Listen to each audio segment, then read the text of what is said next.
이번 영상에서는 갤럭시 탭 S7 시리즈를 출시 때부터 지금까지 사용하면서 제가 느꼈던 점을 아쉬운 점 위주로 얘기해 보려고 합니다. 그리고 많은 분들이 기다리셨던 새로운 필기 앱에 대한 이야기, 새로운 기능에 대한 정보를 알려드릴 테니까 재밌게 봐주세요. 자, 정보를 얻어왔는데 믿을 만한 소식통에 따르면은 안녕하세요, 테크몽입니다.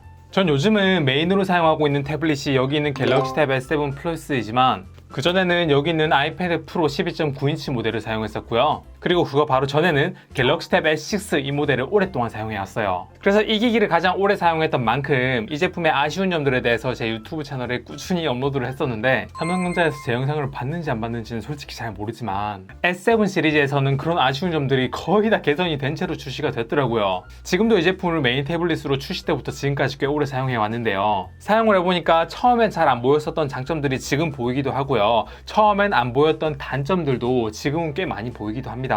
그래서 이번 영상에서는 제가 갤럭시 탭 S7 시리즈를 사용해보면서 느꼈던 실사용 후기를 여러분들에게 제대로 알려드리려고 합니다. 그리고 이왕이면 아쉬운 점 위주로 좀 말씀을 드리려고 해요. 그럼 지금부터 시작하겠습니다.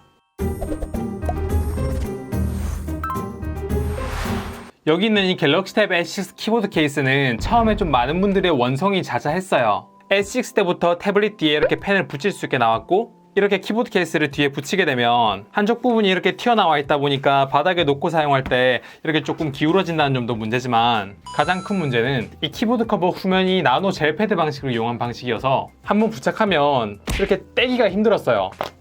지금은 좀 여러 번 뗐다 붙였다 해서 잘 떨어지지만 처음에는 와, 여기 젤패드 완전히 떨어져 나갈 때까지 잘 안 떨어지기도 했습니다. 그럼 이제 뜨거운 열을 가해가지고 떼어내거나 여기는 젤패드의 부착력도 회복을 시키기 위해서 물로 씻어주고 막 이렇게 해야 되게 되는데 번거로웠어요. 근데 S7이나 S7 플러스 키보드 커버는 이렇게 뒷면이 나노 젤패드가 아니라 자석으로 되어 있는 방식이라 이렇게 붙였다 떼었다를 자유롭게 할 수 있고요. 또 전작에서는 F1부터 F12까지의 기능키를 이용하려면 펑션키하고 같이 이용해서 사용했어야 되는데 화면 크기가 작은 S7 같은 경우에는 전작과 동일하지만 S7 플러스는 크기가 크다 보니까 위에 별도의 이렇게 펑션키랑 조합하지 않고 사용할 수 있는 기능키가 있다는 거는 진짜 편리했습니다. 게다가 삼성전자에서 만든 굿락이라는 앱에서는 여기 멀티스타의 I love 갤럭시 탭에 들어가면 무선 키보드 공유라는 기능이 있어요.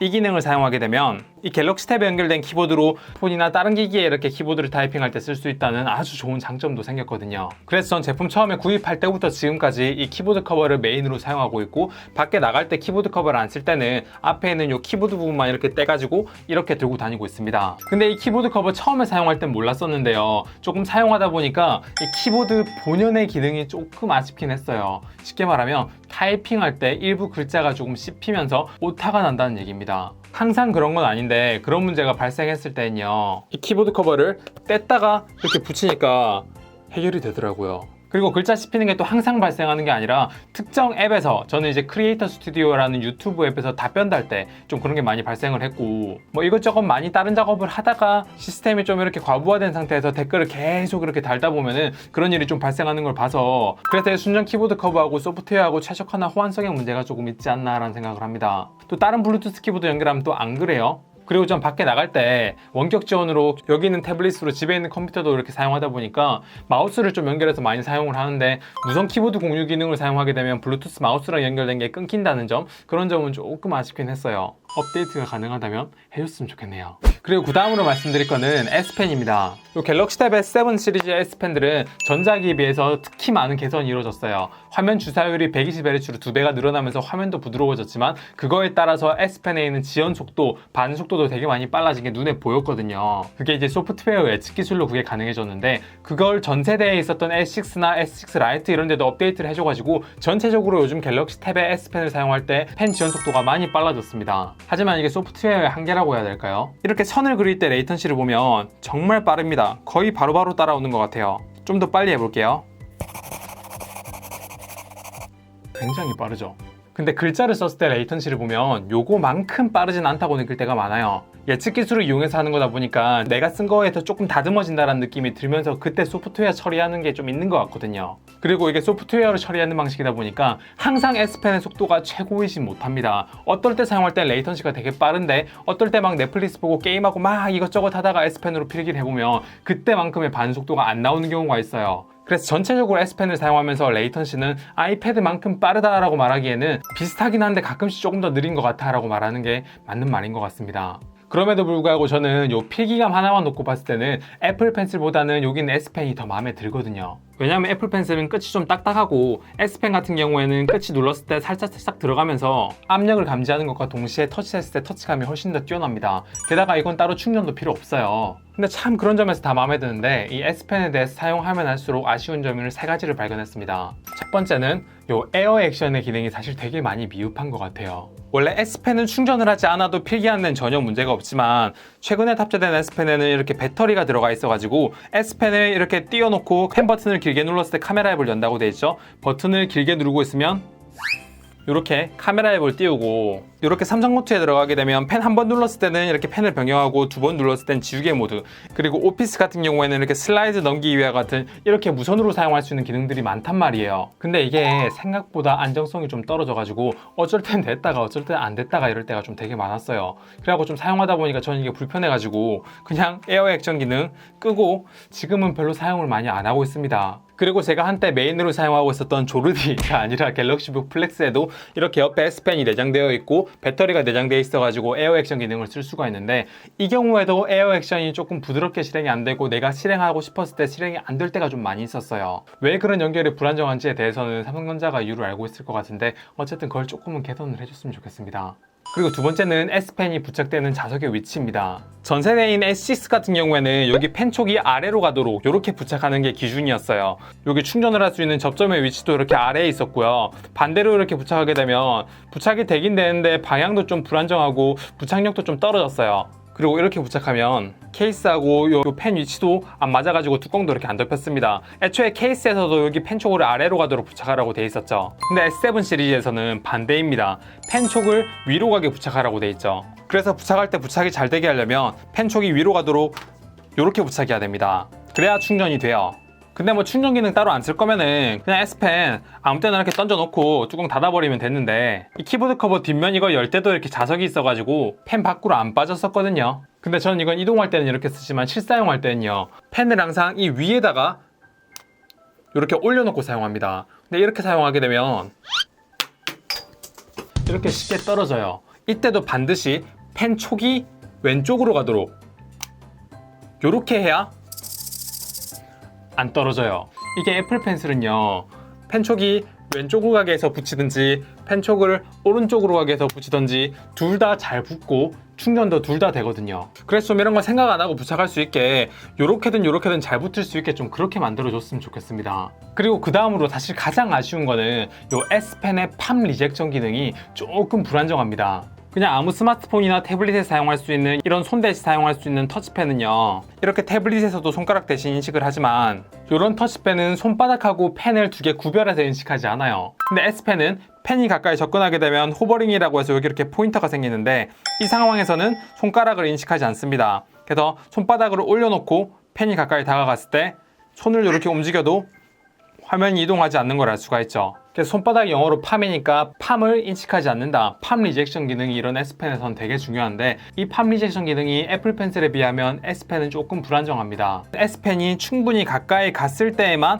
팜 리젝션이 작동하고 S펜이 조금만 이렇게 떨어져 있으면은 팜 리젝션이 작동하지 않기 때문이에요. 그래서 손바닥이 펜보다 먼저 화면에 닿게 되면 이걸 터치로 인식해가지고 화면이 왔다 갔다 하거나 확대되거나 막 이런 불편함이 있다는 겁니다. 근데 이건 S펜 자체의 문제라기보다는 이건 충분한 소프트웨어 업데이트로 개선을 할 수 있긴 하거든요. 예를 들면 삼성노트에서도 최근에 여기 화면 잠금 기능을 이용해가지고 화면을 잠그면 한 손가락을 인식하지 않기 때문에 이렇게 화면이 움직이지 않고요. 두 손가락을 이용하면 이렇게 화면이 위아래로 움직이기도 하는데 간혹 손에 살집이 많으신 분들이거나 여기가 넓으면은 이것도 두 개로 터치해가지고 또 인식이 될 수도 있단 말이에요. 그래서 이런 걸 해결할 수 있는 모범 사례가 렉처노트라는 앱이 있는데 그거는 두 손으로 이렇게 터치할 때 터치할 수 있는 최소 범위를 좀 넓게 설정할 수 있기 때문에 가까이 이렇게 설정하게 되면 스크롤이 안 되고요. 이렇게 넓게 펼쳤을 때만 스크롤 했을 때 스크롤 되게 그렇게 범위를 설정할 수 있었습니다. 그래서 최근에 이 화면 고정 버튼이 추가됨으로써 팜 리젝션이 좀 미흡한 거에 대해 고통받는 분들이 조금 줄어들긴 했는데 어쨌든 지금 호버링 방식으로 사용할 수 있는 하드웨어적 한계가 있다면 이런 소프트웨어 업데이트를 통해 가지고 조금이라도 팜 리젝션이 자연스럽게 잘 되도록 그렇게 좀 업데이트 해줬으면 좋겠습니다. 그리고 필기앱 얘기 나온 김에 필기 앱에 대해서도 한번 얘기를 해볼게요. 현재 안드로이드에서 가장 많이 쓰는 필기 앱은 한 6가지 정도가 있는데 삼성노트, 노트쉘브, 엑스오디오, 스퀴드, 렉처노트, 원노트 이 정도거든요. 원래 여기 있는 노트 7은 유료 앱이었는데 갤럭시 탭 S7이 출시되면서 무료로 기본 탑재되는 걸로 변경되었고, 최근에 삼성 노트도 꽤 많이 업데이트 돼가지고 많이 쓸만해지긴 했어요. 하지만 그래도 이런 필기 앱들이 두 페이지를 미리 보는 기능이 좀 부족하다든지, 하이퍼링크가 좀 사용하기 불편하다, 팝 리젝션이 좀 불편하다, 동기화가 어색하다, 뭐 이런 이유들 때문에 아직까지 개선해야 될 점이 좀 많이 보입니다. 그래서 필기앱만 놓고 봤을 때는 아이패드에 비해서 갤럭시 탭이 한 수 아래에 있는 게 맞긴 해요. 그나마 요즘 좀 기대되는 것들은요, 요 삼성 노트가 계속해서 업데이트 되고 있다는 점하고, 신학기가 시작되는 3월에 맞춰가지고 안드로이드에서도 드디어 플렉3라는 앱이 출시될 예정이라는 겁니다. 현재 아이패드에서 가장 뛰어난 필기 앱이 한 3개 정도가 뭐냐라고 물으면 굿노트, 노타빌리티, 플렉스 뭐 이렇게 얘기하고 있던데, 그 중에서 플렉3 필기감도 좋고 기능도 되게 많아가지고 되게 좋은 평가를 받고 있어서 그게 안드로이드에 나온다는 거는 정말 고무적인 일이에요. 지금 플렉스는요, 프로토타입 테스트를 진행 중이고요. 저도 그 테스터 중에 한 명이라서 이렇게 플렉스를 설치해놨는데요. 지금 좀 이렇게 사용을 해보다 보니까 확실히 좀 많은 부분에서 기대가 됩니다. 꽤 괜찮아요. 지금 플렉스는 옆으로 돌리면은 이렇게 자동으로 두 페이지 미리 보기가 되고요. 이런 두 페이지 미리 보기나 하이퍼링크, 동기화까지 다 포함해가지고 좀 제대로 된 앱이 얼른 나왔으면 좋겠어요. 이 S펜의 필기감이나 반속도는 이제 충분하니까 앱만 좀 제대로 나왔으면 좋겠습니다. 그리고 앱 하니까 또 생각나는 게, 갤럭시 탭에서 정말 아쉬운 점 중에 하나가 다 아시죠? 공감하시죠? 카카오톡 사용할 수가 없어요. 엄밀히 말하면 카카오톡 사용은 할 수가 있는데 스마트폰하고 태블릿하고 같은 계정으로 사용하는 게 불가능하다는 겁니다. 태블릿에 번호를 따로 부여를 받고 문자를 받을 수 있는 데이터 쉐어링을 사용할 수 있는 분들은요, 여기에 태블릿용 카카오톡을 따로 설치해가지고 두 개의 톡을 이렇게 주고받을 수 있긴 해요. 근데 아이패드처럼 같은 아이디로 이렇게 사용할 수 없다는 거는 여전히 불편하긴 합니다. 얼마 전에 제가 영상을 올렸던 카톡 딜리버리라는 앱으로 어떻게 스마트폰에 있는 태블릿을 갤럭시 탭에도 비슷하게 쓸 수 있도록 흉내낼 수 있긴 한데, 어쨌든 완전히 지원하는 거랑 다른 얘기죠. 이제 갤럭시 탭에서도요, 클립 스튜디오와 같이 그림을 그릴 수 있는 이런 전문 툴도 나왔으니까 이제 카카오톡하고 필기앱만 좋은 거 나오면은 그럼 진짜 갤럭시 탭 사용할 때 많이 편리할 것 같고 판매량도 늘어날 것 같은데, 많은 분들이 사용하게 되면 그만큼 생태계가 구축된 만큼 더 편리하게 사용할 수 있을 테니까 제가 판매자는 아닌데 좀 아쉽긴 하네요. 그리고 또 갤럭시 탭 S7하고 S7 플러스하고 이슈 중에 좀 빠질 수 없는 게 바로 디스플레이 이슈죠. 디스플레이의 밝기나 뭐 색 공간, 옆으로 틀어봤을 때 시야각 이런 거는 S7이나 S7 플러스나 둘 다 되게 훌륭한 편이긴 한데, S7은 오렌지 현상, S7 플러스는 녹조 현상이라고 하는 그런 품질 문제를 겪고 있죠. 물론 이것도 제품마다 달라서 제 제품 경우에는 S7 기준으로 오렌지 현상이 좀 거의 안 보이긴 해요. 여기 측면 부분에 오렌지 빛깔이 조금 띈다는 건데 여러분들은 보이시나요? 실제로 봐도 거의 안 보이긴 합니다. 하지만 제품마다 편차가 있다고 하니까 모든 제품이 안 보인다고는 할 수가 없을 것 같고요. 제 제품 같은 경우에는 S7 플러스의 녹조 현상 같은 경우에는 꽤 눈에 잘 보여요. 제가 따로 영상에서 올리기도 했는데, 소프트웨어 업데이트를 통해 가지고 개선이 됐다는 분도 계시지만 지금 제 제품 같은 경우에는 별로 개선이 된 것 같아 보이지 않았습니다. 다만 이제 그 녹조 현상은 밝기가 한 10%에서 한 20%대 정말 어두운 환경에서 봐야 되다 보니까 저는 그런 환경에서 이 태블릿을 거의 안 쓰기 때문에 뭐 별 상관이 없어 보이기도 하는데, 예전에 침실에서 넷플릭스를 보면서 잠이 들 때 그때 이걸로 잠깐 봤던 때가 있거든요. 그럴 때 보니까 조금 색깔이 초록빛이 도는 게 좀 신경이 쓰이긴 했어요. 그래서 이런 플래그십 태블릿들은 디스플레이 좀 더 많이 신경 써가지고 출시했으면 좋겠습니다. 그리고 여러분들한테 조금 희소식을 하나 알려드리려고 하는데요, 삼성전자에서 갤럭시 탭 S7하고 7 플러스를 출시했을 때 공식 영상에서 막 자랑한 부분 있잖아요. 바로 여기 있는 태블릿을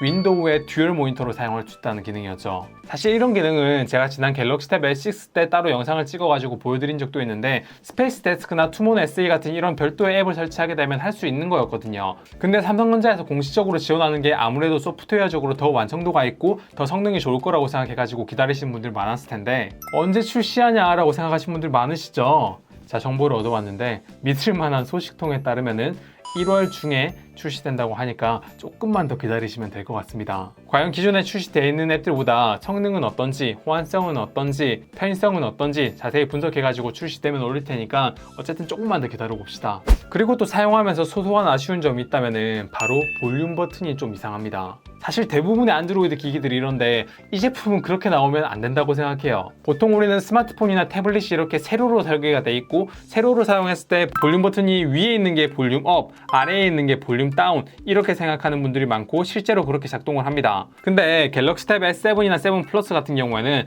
여기에 로고부터 애초에 이렇게 가로로 써져 있고, 카메라 같은 경우에도 이렇게 가로로 놓았을 때 위에 있게끔 애초부터 가로로 설계되어 있는 애예요. 그런데 보세요, 여기서 볼륨 왼쪽 버튼을 눌러볼게요. 왼쪽을 누르고 있는데 볼륨은 계속 반대로 올라가죠. 오른쪽 버튼 눌러볼게요. 오른쪽 버튼 눌렀는데 볼륨은 왼쪽으로 내려갑니다. 이게 거꾸로 돼 있다는 얘기예요. 세로에 맞춰서 설계된 태블릿이라면 이게 이해가 되는데 가로로 맞춰놓은 태블릿이 이러니까 이렇게 키보드 커버 붙여놓고 사용하다가 볼륨을 조절하려면 계속 반대로 누르게 됩니다. 그래서 딴 제품은 몰라도 이 갤럭시 탭 S7 플러스 같은 이런 가로에 최적화된 태블릿이라면 요거 좀 업데이트 해줬으면 좋겠어요. 삼성전자에서는 여기 굿락이라고 되어 있는 앱을 설치하게 되면 여기 패밀리에 보면은 사운드 어시스턴트라고 하는 게 있잖아요. 이거를 눌러서 들어가게 되면 소리를 조금 더 세분화해서 설정할 수 있거든요. 이렇게 화면이 회전되어 있는 각도에 따라서 볼륨 조절 버튼이 다르게 행동하게 이렇게 사운드 어시스턴트의 기능 좀 추가해줬으면 좋겠습니다. 그리고 또 갤럭시 탭으로 윈도우 원격 지원을 많이 하는 입장에서요. 이렇게 갤럭시 탭으로 윈도우에 접속했을 때 여기 있는 이 버튼을 눌러서 윈도우 키를 좀 이용할 수 있게끔 만들어줬으면 좋겠어요. 왜냐하면 전 윈도우를 사용할 때 윈도우 키를 좀 많이 쓰기도 하고 윈도우 키랑 같이 사용할 수 있는 단축키들을 되게 많이 쓰거든요. 그런 것들을 원격 지원할 때 못 쓴다는 거는 사실 좀 되게 아쉬워요. 뭐 이런 리모트 데스크탑에서 한영키 안 되는 것 같은 경우에는 윈도우에서 설정을 변경해가지고 어떻게 사용할 수 있긴 한데 요 윈도우 키를 못 쓰는 거, 그리고 하나 더 덧붙이자면 마우스 휠의 가운데 버튼을 카티아라든지 캐드 작업하신 분들은 이거 눌러가지고 오브젝트 돌리고 이런 거 많이 하시는데 그런 걸 이 원격 지원에서 사용할 수 없다는 건 되게 많이 아쉬워요. 그래서 제가 이렇게 갤럭시 탭 S7과 7 플러스를 출시되자마자 지금까지 사용하면서 느꼈던 아쉬운 점들 위주로 이렇게 말씀을 드렸는데요. 사실 아쉽다고 이 제품이 안 좋다고 말하는 게 아니라 이 제품 다음 세대나 아니면 이 제품이 소프트웨어 업데이트를 통해 가지고 이런 아쉬운 점들이 좀 개선되길 바라는 마음에서 이렇게 영상을 만든 겁니다. 계속 영상에서 아쉽다 했지만 이 제품 뭐 제가 굳이 말 안 해도 이제 잘 만든 제품이라는 거 대부분 알고 계실 거예요. 여러분들이 사용하면서 느꼈던 S7이나 S7 플러스의 단점, 아쉬운 점 이런 점도 댓글에 적어주시면 아마 이 제품의 아쉬운 점들에 대해서 구입을 망설이고 계신 분들이나 아니면 그렇게 댓글을 적었는데 그런 건 해결책이 있는 부분은 또 댓글로 서로 도움을 주고받을 수 있으니까 그런 거 조금 써주시면 좋을 것 같네요. 그리고 제가 아쉽다고 얘기한 것들에 대해서도 개선할 수 있는 방법을 알고 계시는 분들은 댓글로 남겨주세요. 네, 이번 영상은 여기까지고 다음에 더 좋은 영상으로 찾아오도록 할게요. 감사합니다. 테크몽이었습니다.